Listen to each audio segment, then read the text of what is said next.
Coming up this week, part of aging is accepting. I am kicking and screaming. Yeah. And accepting shit. Inject me with what you want. Therapy's expensive, girl. I'm quite expensive, but I'm cheaper than a Bentley. No oil painting, but I got better as I got older. We like the eyeball. Are you saying that I rely on my looks? And I don't have a personality? I'm ready to get the DW40 out and start spraying you. Loosen up, bitch. Have some fun. Because I could afford a facelift. She's got a bank account, sweetie. She can afford it. Run me my check. Play a tune on my teeth. Tinky tink. Yeah. We're like, you're so gay. And he's like, thank you. Yeah. I'd just do your bit again. Yeah, because I was shit. You are listening to the Son of a Bitch podcast. With your hosts, Krystyna Lennon and Joel Mignot. So we're back in the studio. Another week, ready to chat some more bullshit. You, maybe. So this week, we are drinking a mimosa. Mimosa. Very nice. I have fond memories. Mine's half gone already. Yeah, I mean, that's what mimosas are for. Every time I drink Drinking. mimosas, I'm at a brunch and I'm just downing them. Yeah. Downing them. We might need a top up shortly. Yeah, bloody hell, we'll be rolling you out. As usual. I love that. Well, somebody did comment that was a large lady. Yeah, no. How did that make you feel? You know, it is what it is. I've got large bits of me. Small bits of me. Oh my God. You know, it's funny that you say that because this week somebody also commented on my hair asking when I'm going to grow it out. All right. Was that in your plans? No, me and blonde are like kindred spirits, like Beyonce. Like my blonde hair stays with me. Every time my hair has been brown, I've just felt depressed. Yeah, like you take the blonde away from me, I get depressed. I've been black and blonde. You've been every colour yeah, of the rainbow. Yeah. You've had great haircuts. And not so great. Yeah, not so great. You followed the Rihanna trend for a while, didn't you? Yeah, I like that though. I want to bring that back. I might shave it all. Yeah, I had one side shaved, didn't I? Yeah, you did. That was the umbrella era. Yeah. Yeah, you really got into that. I did. I Yeah. liked that. But that was my era. Your hair day. Yeah. Is that what you call it? A hair day? Yeah. I wonder what that means. We want to really just delve into beauty standards and what beauty means to us and society and whether we're willing to conform. I think we're all conforming whether we like it or not. Yeah, that's so true. It's people say they're not conforming, but they do. Everybody is influenced. Even with me having blonde hair, like I'm conforming to my own beauty standards. Like I was born with blonde hair and it went darker. And I feel like for me, it's just that comfort zone. And it's my beauty standard that I have for myself. I mean, I have had like long curly brown hair as well. I just can't see myself being that person anymore. Like I couldn't imagine me with a long curly afro with brown hair. Keep it blonde while you've still got it. I've literally been blonde for 8 years and I'm surprised, each follicle hasn't fallen out. Yeah. Everybody on Bloody Made in Chelsea has gone blonde. What's I know. all that about? It's so funny. I don't think they wear it as well as me though. No. Like Sam Prince dyed his hair. He was every time. I remember temps. Yeah. I remember when I first got on the show, and then Sam would always come and compliment my hair and like, how do you get it that colour? And then literally a couple of weeks later, blonde. Yeah. And then temps blonde. So I'll take it as a You're a compliment. bit of an info. You see, you're setting trends. I'm a already. trendsetter apparently. Yeah. You're setting these impossible beauty standards.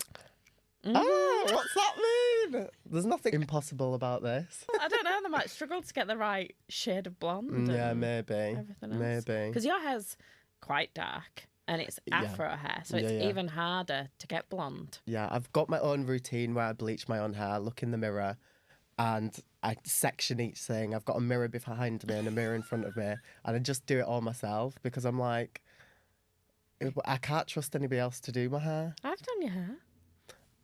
Exactly. Never again. No. How rude. And that's so funny because I actually remember Obviously, when I was younger, you used to cut my hair all the time. Don't you remember I used to experiment with your hair on school holidays? Yeah. I did like leopard print. I used to do crazy stuff I with remember your hair. People literally used to come up to me like, wow, you're so crazy. It was my little creative thing that I used Yeah, to do. I was the guinea pig. Yeah, I was literally the guinea pig. It was wild. We all set beauty standards. Yeah, like we do. people see what you're doing and they'll be like, oh, I like that. Or we all get influenced. For sure. I think advertising, modelling, it all has a huge part to play in what we're influenced by. Like fashion has a huge influence on us. But like for me, I think as you get older, it changes, doesn't it? What you set your beauty standards as. It has to, unfortunately. Yeah.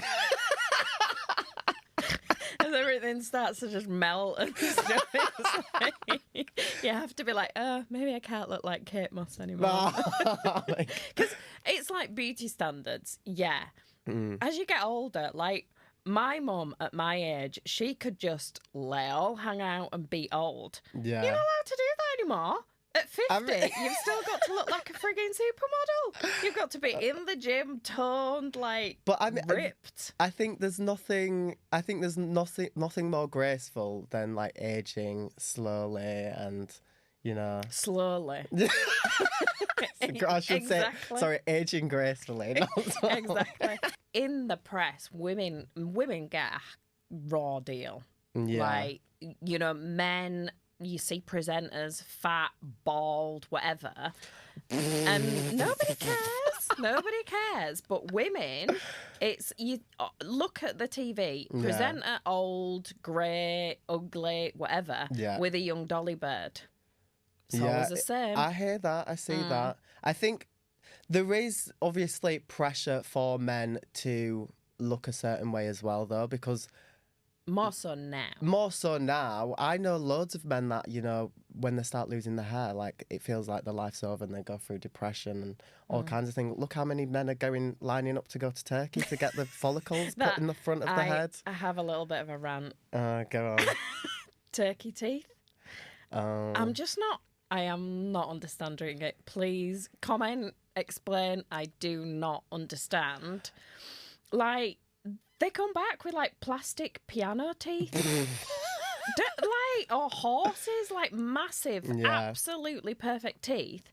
And they don't last. They don't last. And so they're going to look like crackhead sharks in about 5 or 10 years. They all start falling out and they have these little pincers. It's terrifying. They're going to be like pincers for teeth. No, I agree. I think it also puts a huge strain on the NHS. Like, people literally go to Turkey, get all new veneers, and then the teeth start decaying underneath. Like, they have to get root canals. They come home, they've got infections. And it's like, why do the NHS have to then fork out for your teeth? Yeah. Like, do you know what I mean? And people's boob jobs going wrong. Like, I could never have anything like that done because I just think, what if I don't have the money in 10 years to, like, and I've got one deflated one and one. Do you know what I mean? We're always going to have the money in 10 years. That's how I think. We'll think about that later. I don't know. I just won't want a foreign body or my original structure messed with too much to that point. I mean, you really have to like delve into what is going on in somebody's head to want to change so much. Social media and the internet, media just in general. It used to be the press. I mean, trends and stuff. You've got back in the 19th century with like people wearing bustles to make the bums look bigger. You've got, you know, women pulling the waist in, people putting white stuff on the faces. Yeah. It's been around as long as it's been documented. Trends. I mean, of course. It's trends is part of culture. But then there's a trend and then everybody's, you know, every influencer is there sharing their big booty or their slim waist or but that's the their thing. Thick eyebrows or do you know what I mean? A trend will pass by and then you're sat there with your BBL and your turkey teeth and your this and that and and now Kim Kardashian's got the skinny look and she's do you know what I mean? Like, people with money can change with the trends. Yeah, and there's the rest of us with still pencil eyebrows from the 80s. It's like, how do we fix this? Let's tattoo them. And then all of a sudden, tattoo's like, ugh, don't tattoo or microblade your eyes anymore. And one of my friends, he grew his whole monobrow. And like he was adamant to make his monobrow like a thing. Right. And it just never caught on. He literally looked like a cyclops. He looked like a cyclops. Like Frida Kahlo. Now, a lot of people are getting the fillers dissolved. And I'm here for that. Like, girls, boys, get your fillers dissolved. But, you know, they pretend to be doing it because they don't want to damage people's health. They've still got filler. They just don't want it to be obvious filler. Right, yeah. But I'm here for that. Then people think, oh, that's your natural beauty. And it's not. It's a lie. At least when you've got the cartoon cheeks and everything. I've met people, like in pictures, these people look fantastic. And then you meet them and you're like, fucking hell, you do not the like... shit. It's like the faces are like cartoon characters. I feel like it's a form of self-expression. Like, people can just, you know, do anything they want with the bodies. Like, you have to conform a lot. And a lot of people just go to the extreme because... But where does it end? Yeah, where does it end? Everybody's an influencer. Yeah, Everybody is an influencer. Anybody that puts any content out, whether you're putting it out to 3 people or 3 million people, you are influencing everybody around you. And I guess, you know, the currency today is people's attention. And if your looks or something can grab somebody's attention, then it's an asset to a company or it's an asset to you. Like, you can monetize your looks. And that's basically what modelling is. I think, obviously, being in the modelling industry for a decade now, Jesus. I think you do see a lot of things and hear a lot of things, and you form this like thick skin. When I was modelling, I went to a casting for a Japanese agency, and when I went into the casting, and they were really interested in me, they wanted to know a lot about me, but they actually asked me why I was so dark-skinned or tanned. And I was like, what? I'm literally mixed race. for you that don't know, I'm mixed race. My dad is Jamaican. But I am very fair-skinned. And so they didn't take me on purely based on the fact that I was dark-skinned. Because I am racially ambiguous and I don't necessarily fit into a category of like, oh, you're clearly white, or you're clearly mixed race, or you're clearly black. I was too dark-skinned to be white and too light to be mixed race. They want to tick boxes for different ethnicities. So they do, and Asia has different beauty standards. And I think it has progressed a lot. Like this, we're talking like 8 years ago at this point. So like when I was going through the castings and trying to get signed, like their beauty standards were very much old school. And it was like you had to be stick thin, you know, you had to be white as a ghost if you wanted to be a white model. I mean, I spent a month in China and they walk around with umbrellas. They do not go in the sun because if you think about it, in their culture, the people that are darker skinned are working the fields. They're the poor people. Yeah. So, and it's a lot of, you know, the weight stuff in Africa. If you're a big person, it's seen as good because you've got enough food. Money to feed yourself, It's in some parts of Africa, obviously. Course. But it's, some things come from cultures, different cultures, and now, obviously, lots of cultures are mixing. So we're seeing this big change in suddenly it's thick, then it's thin, then it's big bum. And I think that's what's amazing about what is going on in the modelling industry now is like they are just being more accepting on different variations of, you know, body types. Everything is welcome as long as you've got USP. And it's nice to see that change finally. I think everybody remembers watching like America's Next Top Model and Tyra Banks, bloody hell. Like she literally put those girls through trauma. Yeah. Like the things that she let slide was crazy. She literally put her trauma from the modelling industry and dumped it all into these poor girls and boys. Like, it was terrible. Like, she literally had girls going hypothermic in swimming pools and doing tasks that nobody would ever do. And in this day and age, are just rotten. She was making people, like, change races for little, tasks on the show. How much of that was just production trying to think, shit, what are we going to do with them this week? Yeah, but that's her show with her name to it, and she's allowed those things to happen. Yeah, true. Like, ultimately, for me, all I see is a victim becoming an abuser. Yeah. On a show. Like, she's now the person in charge. She's taken her hurt from the fashion industry and she's just made her own show, made her own little universe. And then she can torture everybody else. Learn something from this. Do you remember that one? Yeah. Like, what I've learned is you are a bitch. Yeah. You're not well, sweetie. Tyra girl. Fix it. Get some therapy, honey. Yeah. So have you experienced anything like that in the industry? I mean, those challenges that happen on that show are obviously just like dramatised. Yes, sometimes you go on to set You're a bit and cold. You're freezing and you might be shooting a summer campaign in the middle of winter. Yes, but then you also have somebody you should also have somebody that's there to, Bring you a coat. Bring you a coat between shots and, like, make sure you've got, like, a heat pad or something, like... You are looked after. Most of the time. There is moments where you get bitches that are like... But you've got to... that's why you've got voice. Yeah, I mean, that's true. But a lot of people are scared. A lot of models go into the industry and they're young. They haven't found the voice. They don't know when to speak up. A lot of people are getting taken advantage of.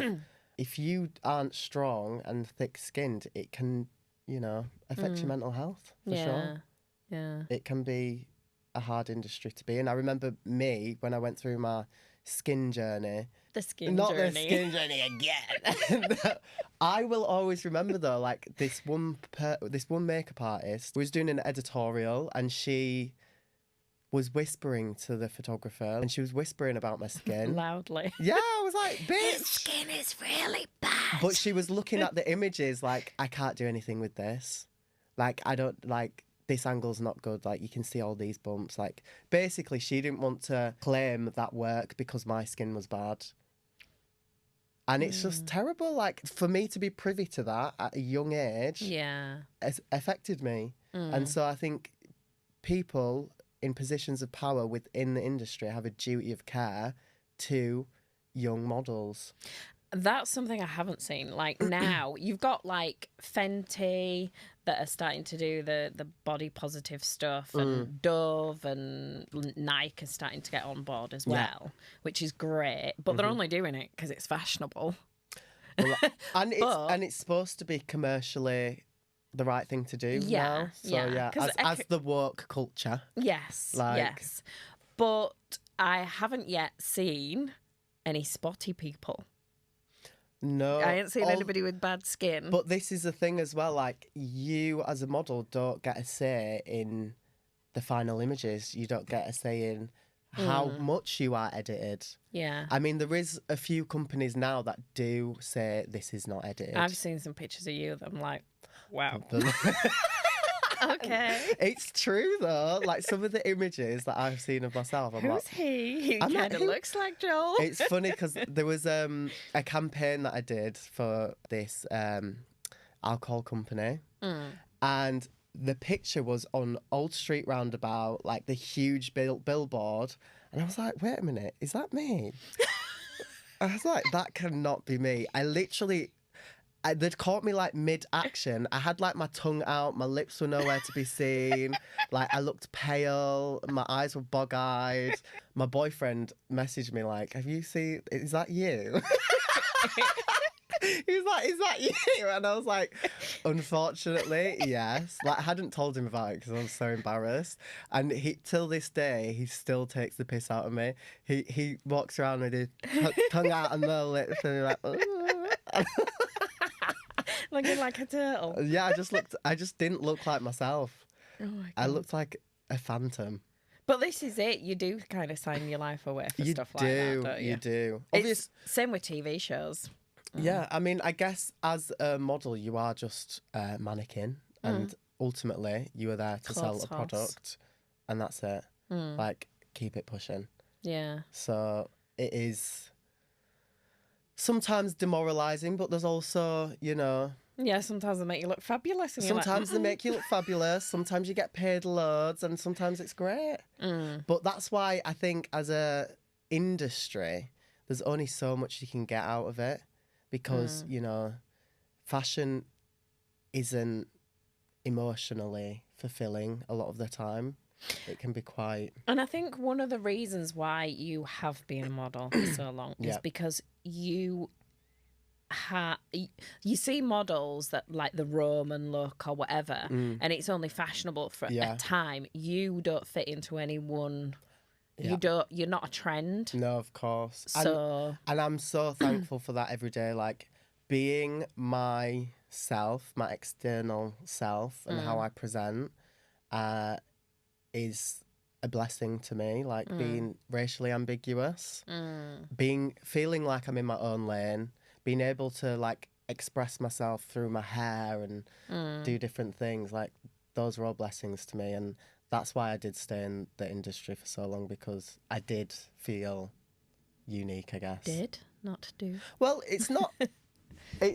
I say past tense because I'm not modelling as much as I used to, and it just isn't where my goals are at. Like, I've ticked that one. You'll still do it. Yeah, when the job comes in, let's go. Send them through. Send the money my way.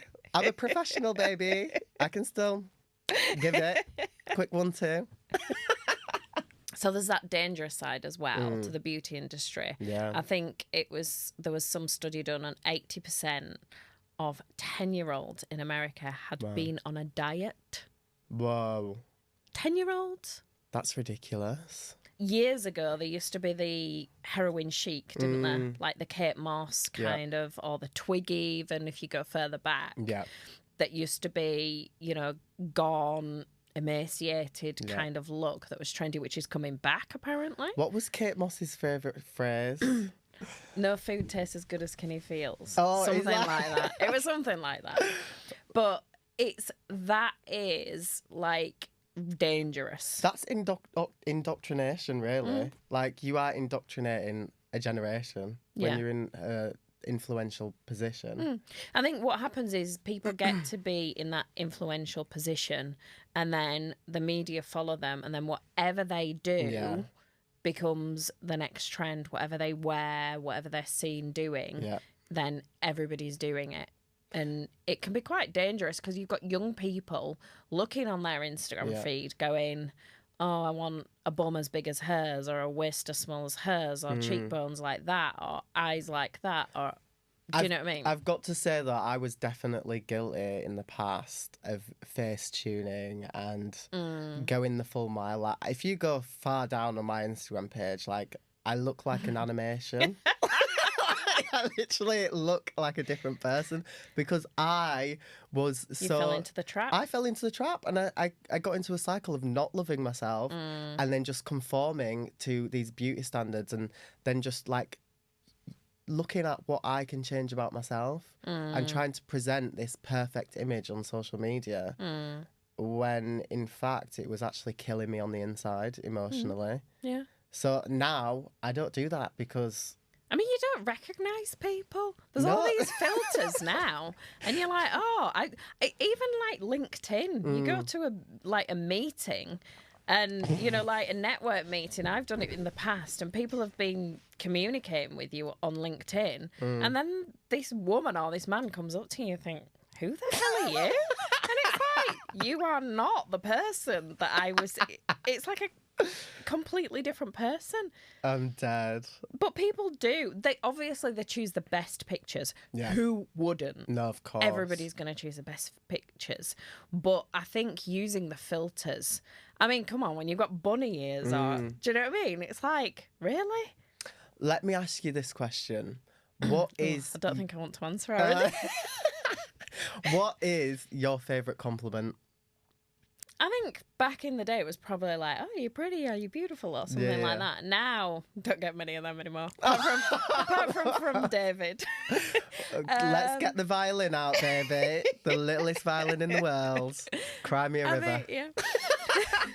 So if you could comment in the... Somebody give her a compliment, please. No, I think now it's probably more to do with intelligence or hard work or... That's boring though, isn't it, Mum? No. It's something... I mean, I have control over that. Yeah, that's you don't true. always have control. You have some control over your looks, how much effort you put in. But I mean, I'd love to get to the point where I'm like, I don't give a shit. And just... one of your friends' mums used to go to church when we used to go to church once upon a time. That was a different lifetime ago. We used to go to church on a Sunday, and she just didn't care. She'd get out of bed, her hair was a mess, and I used to think, I want to be like that. No, but really? Because it's like, I don't care, this is me. Yeah. I mean, I definitely have those moments. Like, I know I'm beautiful and I know I'm imperfect and whatever. But I think for me, making an effort is like, it sings to my soul. And like, it's not so much about other people. It's about, I need to do this for myself to feel good. But maybe that is partially to do with like beauty standards and stuff. One of my favourite compliments is, you don't look 27. What? I mean, it's a new thing, like, because obviously my boyfriend, he's 23. Yeah. And so, or soon to be 24. And so everybody just thinks we're the same age. And when I'm around younger people, are like, oh, you don't look 27. And I'm like, is that supposed to be a compliment? I'll take it. I'll take it. If there's a positive slant on it, Joel will have it. Yeah, that's great. Thank you. Yeah, some people are like, you're so gay. And he's like, thank you. Nothing's an insult with this boy. No, you've got to look for the best. Yeah. In every compliment or backhanded compliment. Yeah. But yeah, so you're starting with the ageism. Yeah, I'm feeling it. I'm putting it on myself. So like if I, grew in the next 10 years, if it all went pear-shaped, I'd probably be devastated. When you've always been pretty beautiful or whatever else, and that starts to slide, then you're in trouble. I think I got better. I'm not no oil painting, but I got better as I got older. When people look back at pictures of me, they're like, oh. Yeah. So I had to develop a personality. So I rely on that, not my looks. Yeah. So... But for people... Are you saying that I rely on my looks and I don't have a personality? You're my son. You've got to have a personality. Yeah. It's been forced upon you. But blessed be. Yeah. It's... People rely on their looks, and then when they lose their looks, they've got nothing. Yeah. They've got no intelligence, no... Yeah.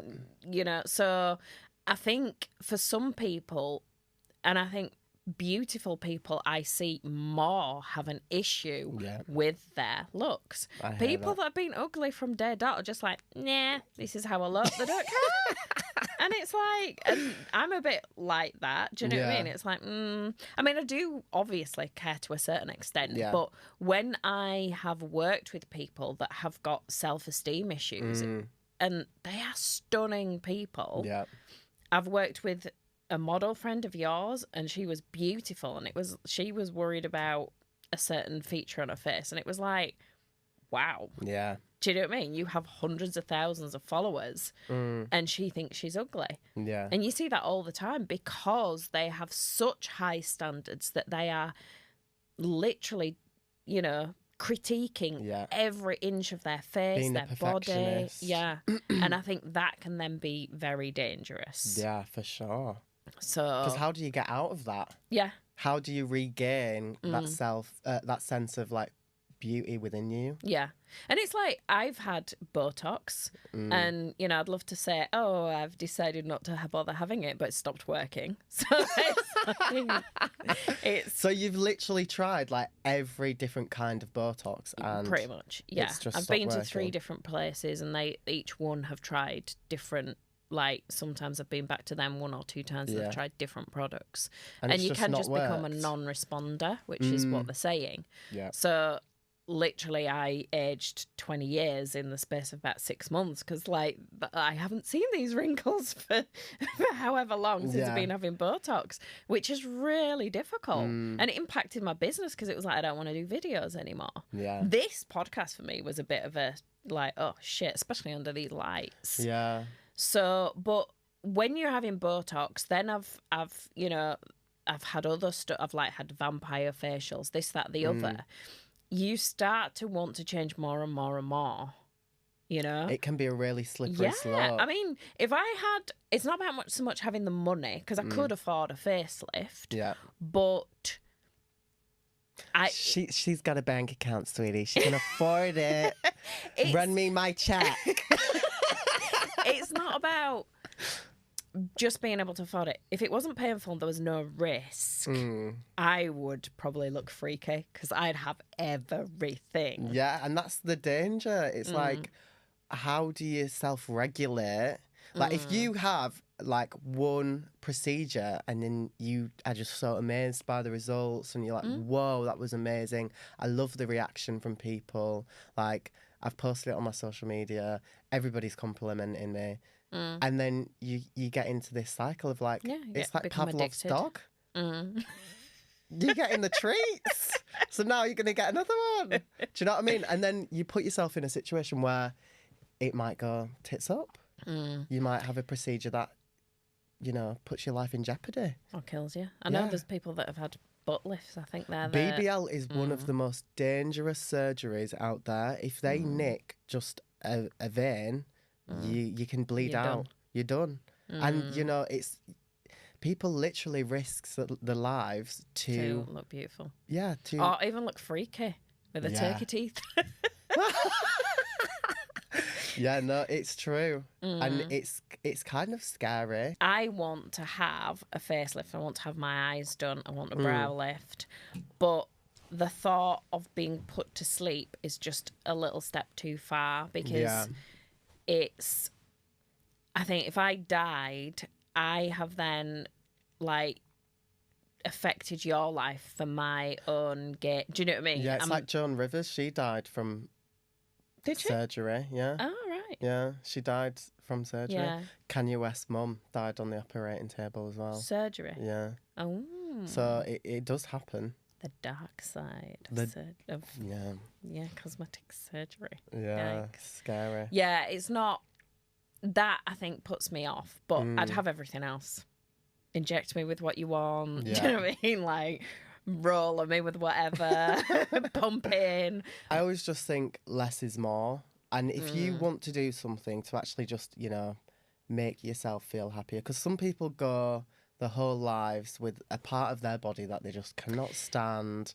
Like, that's when I think, okay, just get it done. Conform to whatever beauty standard you want. If it's literally going to make you feel better, go and do it. Yeah, people like get depressed because they've got a bent nose or whatever, and it like ruins their life. So it's like, yeah, in those circumstances, I'm just like, just go get, like, if I had something that was really freaky about me or whatever, that no, but one thing that really, like my ears or massive nose, or I'm probably not allowed to say this, am I? Or a massive chin, or I don't know. I mean, it's not about it being massive. It's just more about your relationship with it. Because some people can just own their shit and be like, yeah, this is me. I love it. So what? Who gives a damn? Pick me up there, them, honey.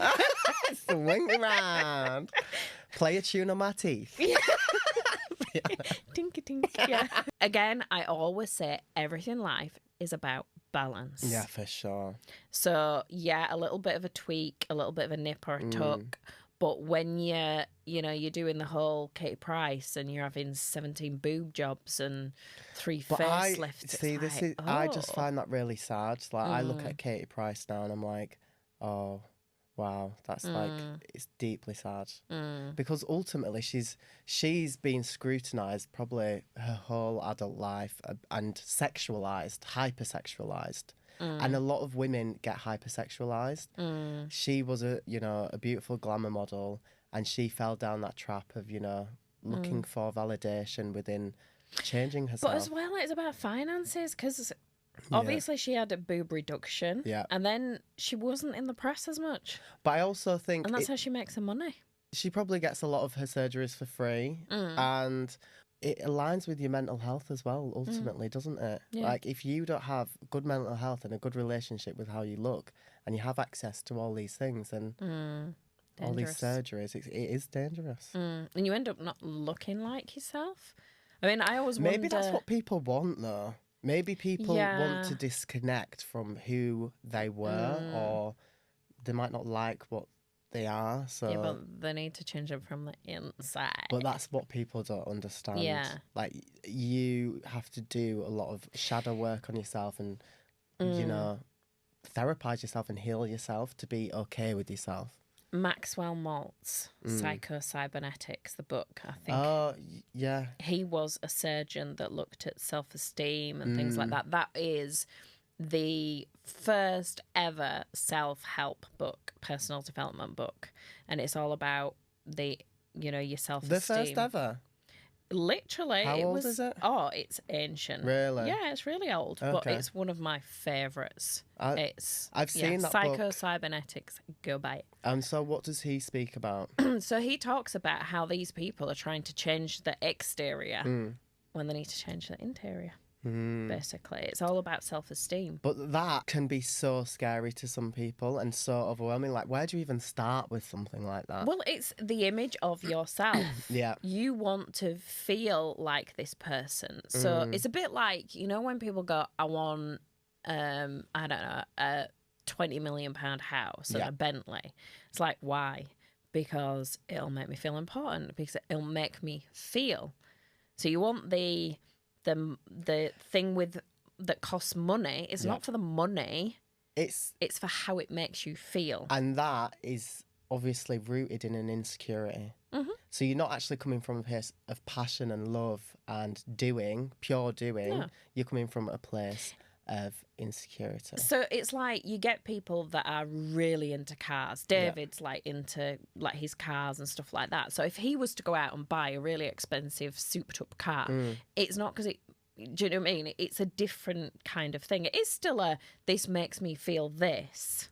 But there's passion behind interest. that. Yeah. There's passion, there's interest. But a lot of people, especially when they've come from a background where they haven't had much, nothing is ever enough. You've seen those people. They want the car, they want the house, then they want a helicopter. And it's like, I need to do this, to the detriment of the mental health and everything, because they think that will give them something. Yeah. And they can do that from the inside, probably a lot cheaper with a bit of therapy. Therapy's expensive, girl. I'm quite expensive, but I'm cheaper than a Bentley. That's true. You've got to do the work on the inside. And I think what would make sense is if you had to have therapy before you have any surgery. They do it for like gender reassignment, don't they? You've got to go through therapy. For sure. Maybe you should for a facelift. Part of aging is accepting yourself and accepting change. I am kicking and screaming and accepting shit. I think I'll be the same. Yeah. But there's more to aging than just your looks. Of course. There's the wisdom. Yeah, and there's all the cracks and you move like a glow stick every time I move. Yeah. Without the glow. I'm dead. The dim stick. Yeah.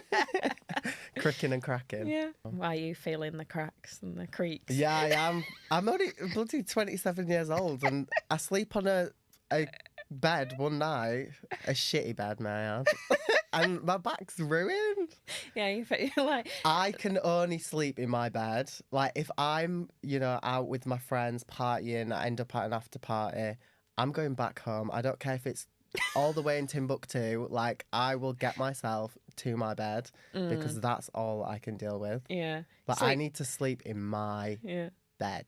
Sleep with the wrong pillow and you feel like you've fallen out the 12th floor. Yeah. Tumbleweeded down the road. No, I can't do it.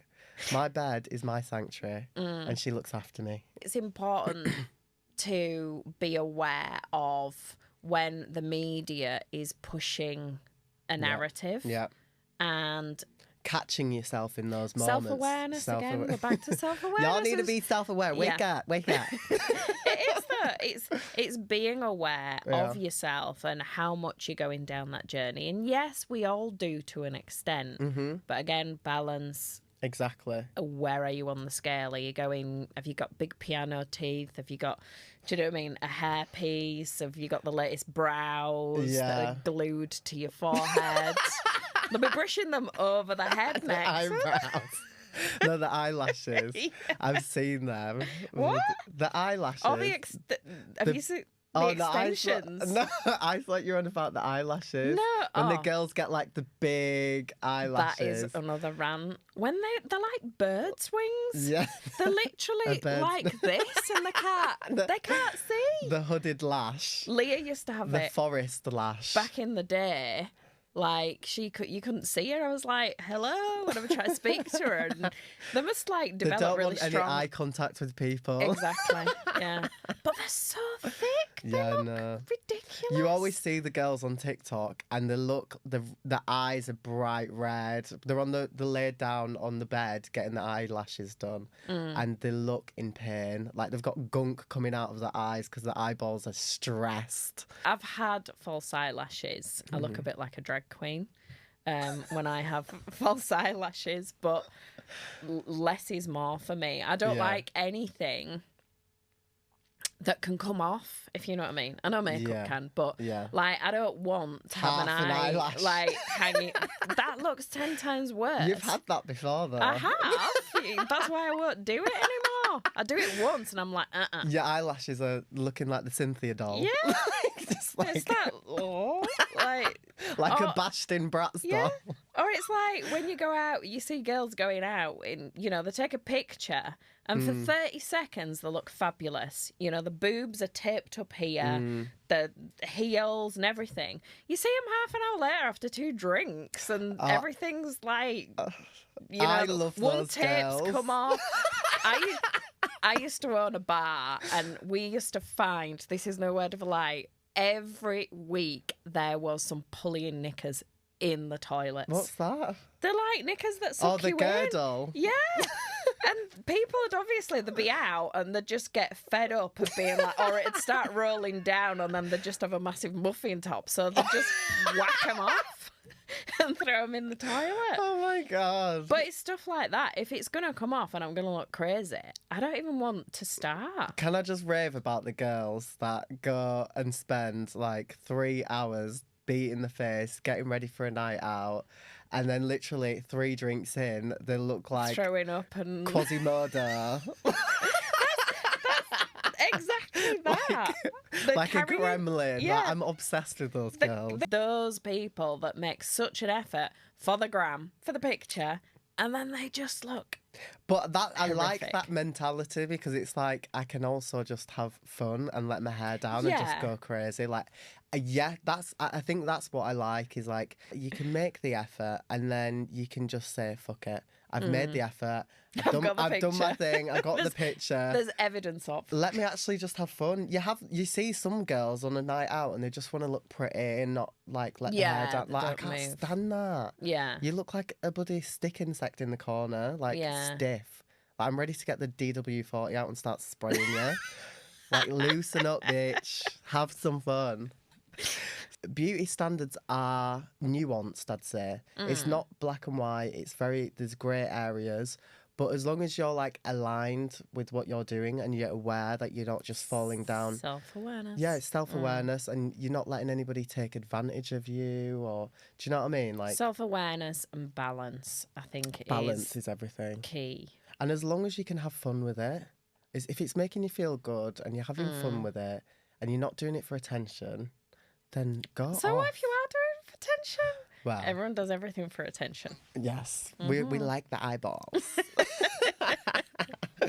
As you listen to my voice, you will feel obliged, obligated, compelled to subscribe, like, and share. We've all seen the media try and paint this picture-perfect illusion that is unattainable. But remember, the real masterpiece is in our diversity, flaws, and unique stories. So let's break free from the chains of unattainable beauty ideals. Yes, sir. And celebrate the raw and authentic beauty that defines all of us.